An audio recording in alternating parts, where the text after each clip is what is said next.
Welcome to another deep dive, everybody. All right, today we'll be talking about something pretty fascinating and maybe a little bit heavy. Yeah, definitely. The whole idea of animal suffering Hmm. and how that kind of fits in with Islam's idea of a just and merciful God. Yeah. We're going to be using Abla Hasan's book on pain and suffering kind of as our jumping off point. Great book. Lots to unpack there. Yeah, it seems like a really tough thing to balance, right? Definitely. Like, especially when you think about it, animals don't have like free will the way that we do Right. to kind of like explain their actions, you know? Yeah, that's right. So how can it just God allow them to suffer? Yeah, I think you've hit on like the core of theodicy, right?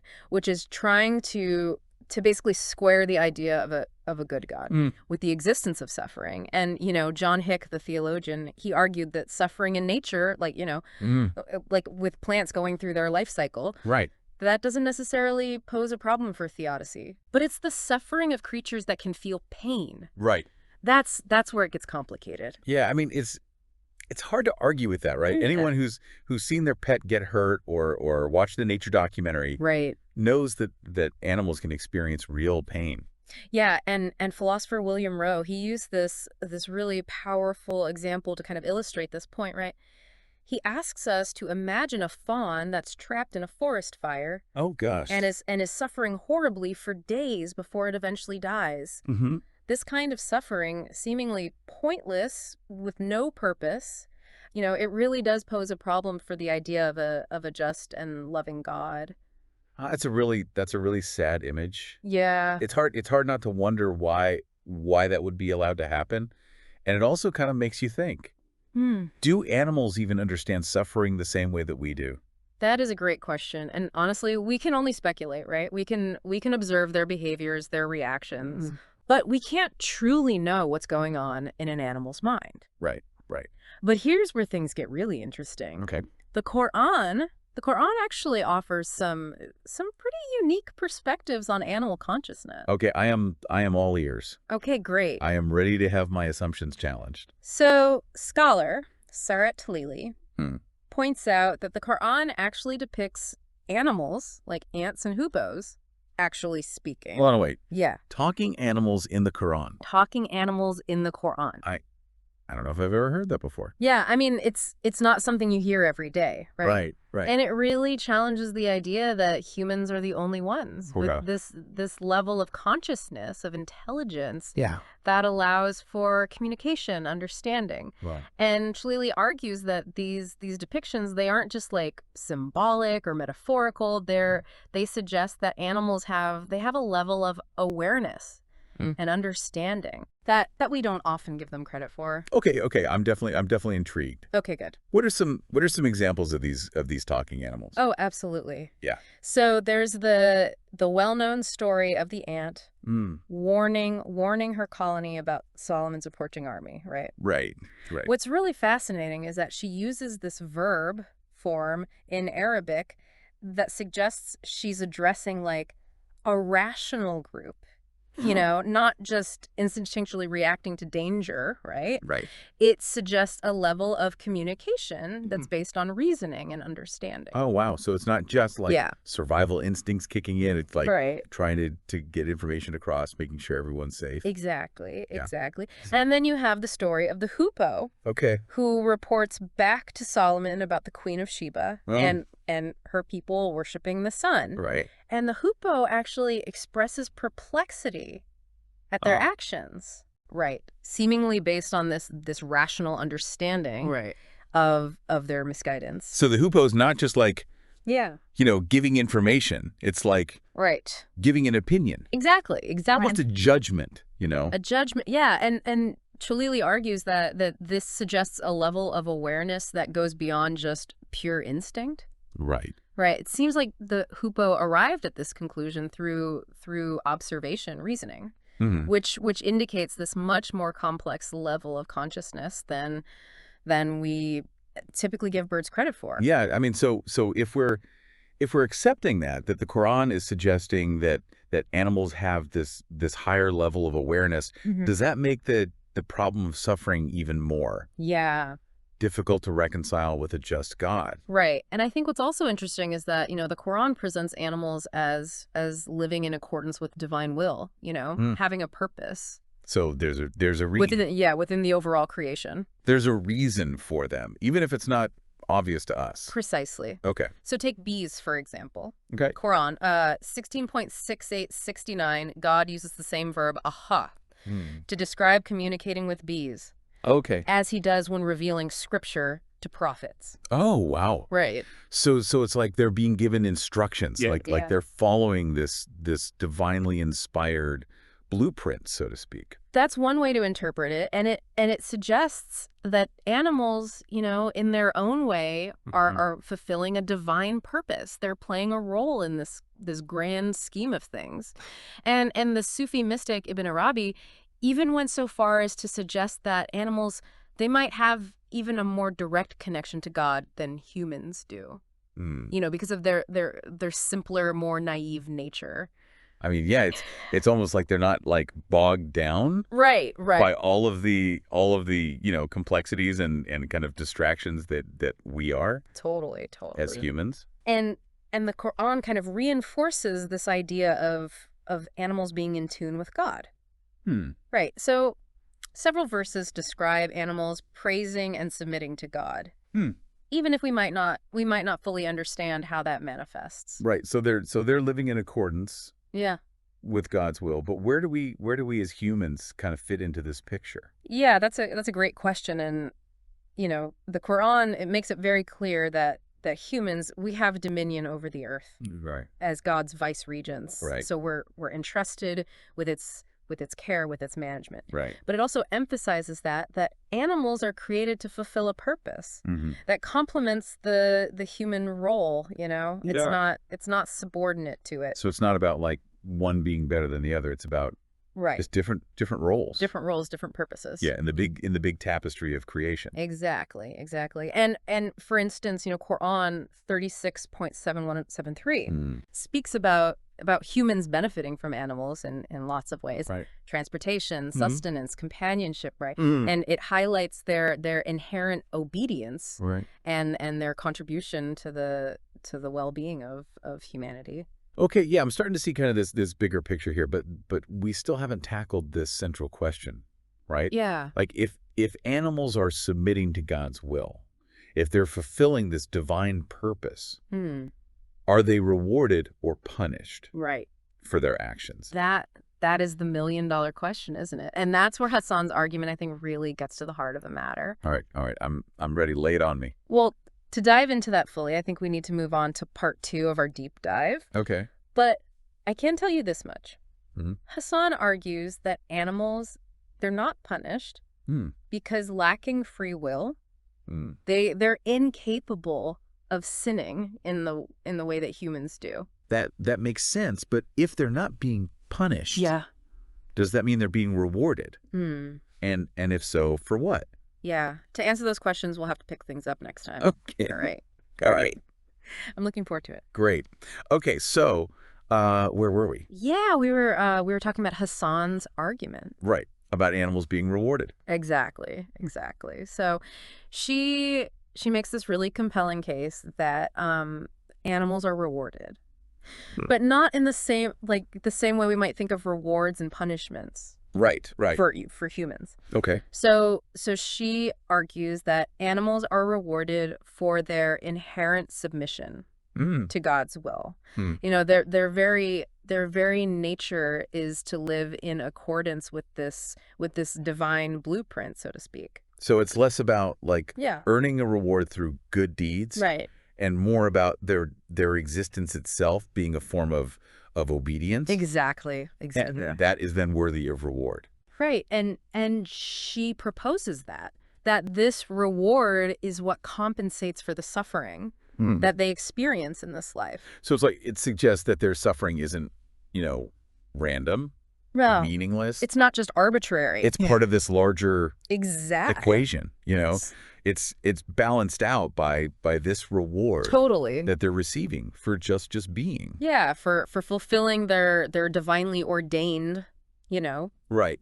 role. And this idea is echoed by Rumi, the Sufi poet, who stated that that animals are under no moral obligation. So the concept of sin, right, as we understand it for humans, just simply doesn't apply to them. So they're not being judged by the same standard. Right. Their actions are guided by instinct and by divine will, not by moral choices. Not by like, good and evil and exactly all of that. Now you might be wondering how this idea of animal reward kind of plays out in different. Yeah, were there differing opinions on this? Oh, absolutely, yeah. So the Mutazilites, right? A school of Islamic theology that's known for emphasizing reason and justice. They believed that animals are resurrected, not for punishment, but for compensation. So they believe that even animals should be... Yeah, they should be compensated for the suffering they endured during their earthly lives. That's really interesting. That seems like a very... It's a very compassionate view of God. Of God's relationship with all living beings. Yeah. Now, the Sunni consensus, however, which represents like the majority view in Islam, holds a different perspective. Scholars like Al-Ghazali argued that that God has the absolute right to do as he pleases with his creation. And this includes animals. So while God is just and merciful, he's not necessarily bound by the same like rules of justice that we apply to human interactions. That's one way to understand it. And it's worth noting that there's no explicit textual evidence in the Quran to support the idea of animals being punished. So this idea of animals being punished is more of like an... Yeah, it's more of an interpretation. Than the direct teaching. A direct teaching of the Quran.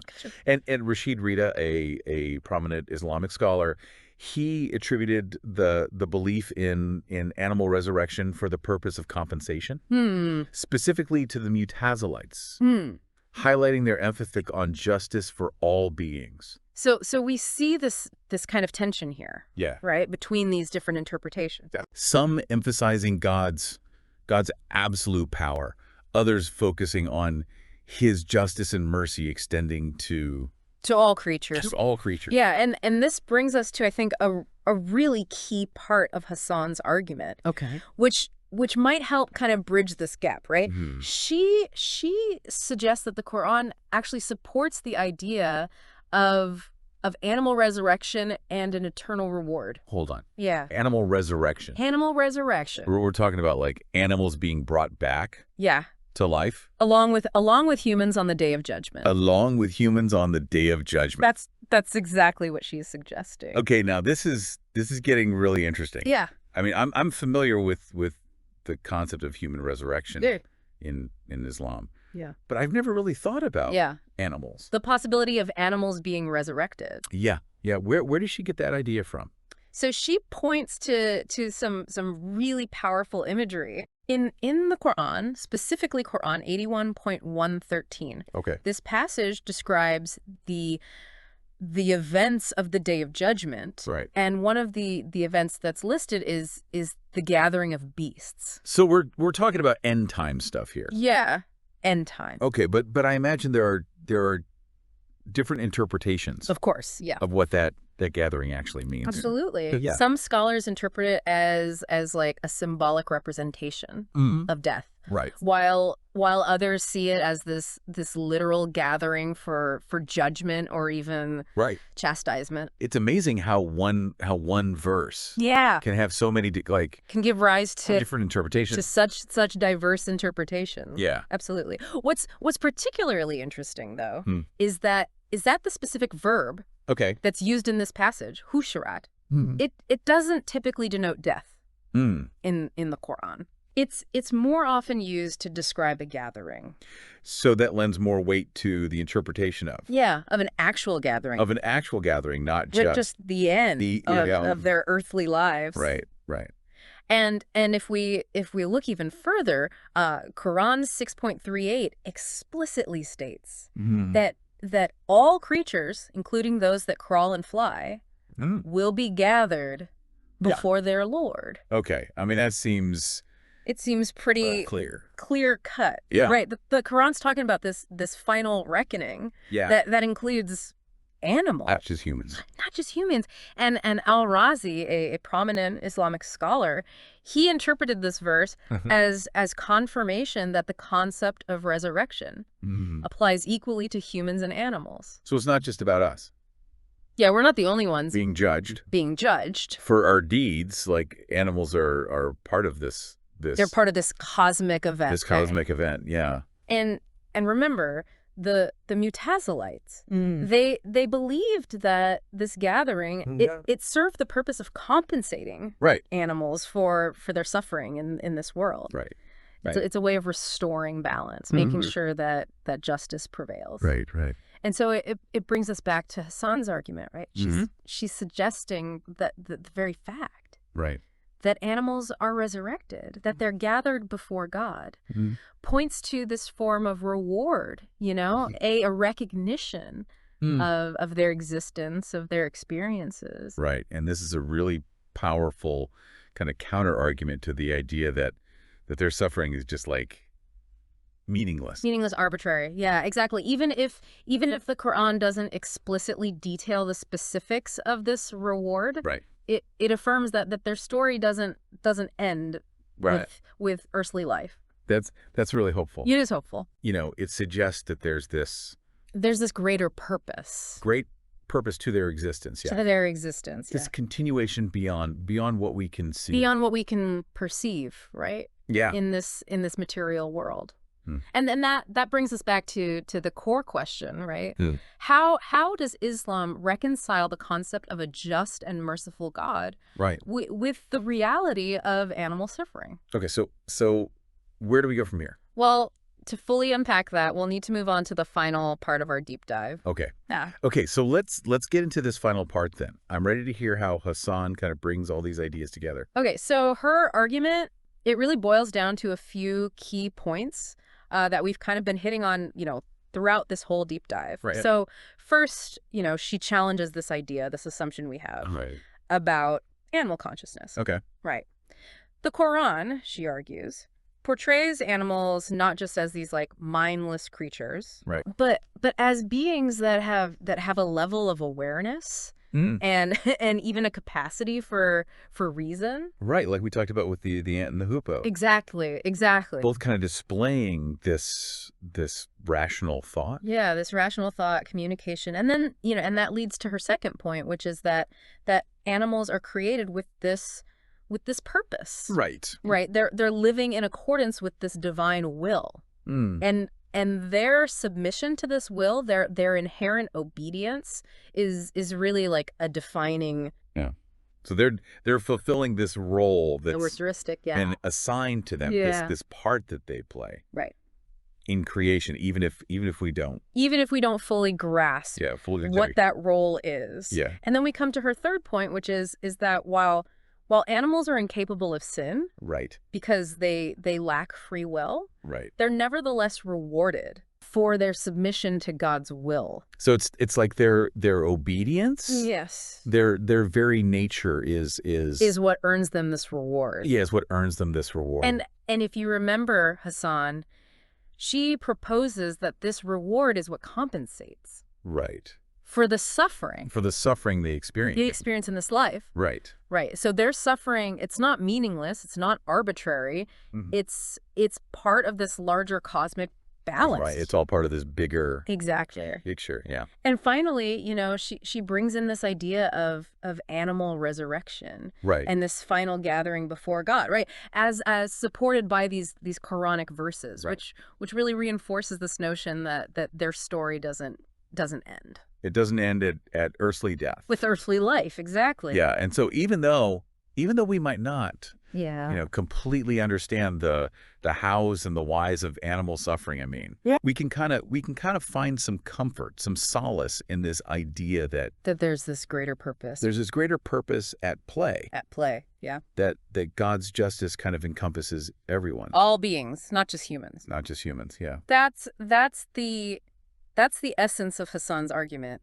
It's a perspective that encourages us to to see animals, Right. not just as objects for our use, you know, Right. but as fellow travelers, Right. on this journey of existence. Yeah. Deserving of our Compassion. compassion, our respect. Our respect, absolutely. This has been such a thought-provoking conversation. It has been. It really makes you kind of reevaluate your own relationship Yeah. with nature and With the natural world. the creatures that we share it with. And all the creatures. Yeah. It challenges us to move beyond this purely human-centric Right. view, you know, Yeah. and to consider Yeah. the experiences of other beings. Absolutely. And I mean, and if animals are resurrected Right. and eternally rewarded, as Hasan is suggesting, It really makes you think. it makes you think about God's mercy, The vastness of it. of divine mercy, Yeah. and the interconnectedness of all life. Yeah. It's humbling. It is humbling. And it's awe-inspiring at the same time. Absolutely. Yeah. So for our listeners out there who are now kind of pondering all of these Right. really big ideas, what would you say is like the main thing for them to take away from this? I think the most important thing is that it leaves us with these questions that are worth contemplating. Right. Right? If animals are indeed a part of this larger story, this cosmic narrative of resurrection, of reward, Right. what does that tell us about the true nature Yeah. of divine mercy? How far does it extend? Yeah. And how should that understanding shape Right. our lives, our actions? Yeah, how we treat other Our choices. beings. Exactly. How we interact with the world around us. Right. It's not just about, It's not just about grasping these theological concepts, right? It's Yeah. about letting those concepts Yeah. inform our actions, our choices. it's about recognizing the inherent value Recognizing the value, the dignity of all creatures. of all creatures. Yeah. Well said. This has been a fascinating deep dive. It really has. Thank you so much for walking us through all of this. It's always a pleasure to explore these ideas with you. And to all of our listeners out there, thank you so much for joining us. Yeah. We hope you've learned some new things, Yeah. that you've gained some new perspectives. Yeah. And that maybe you've even come away with this renewed sense of appreciation. Yeah, for the world around us. For the incredible diversity For this diversity of life on this planet. of life on this planet. Exactly. Until next time, keep those minds curious Keep thinking. and those hearts open Yeah, to the wonders of the universe. absolutely.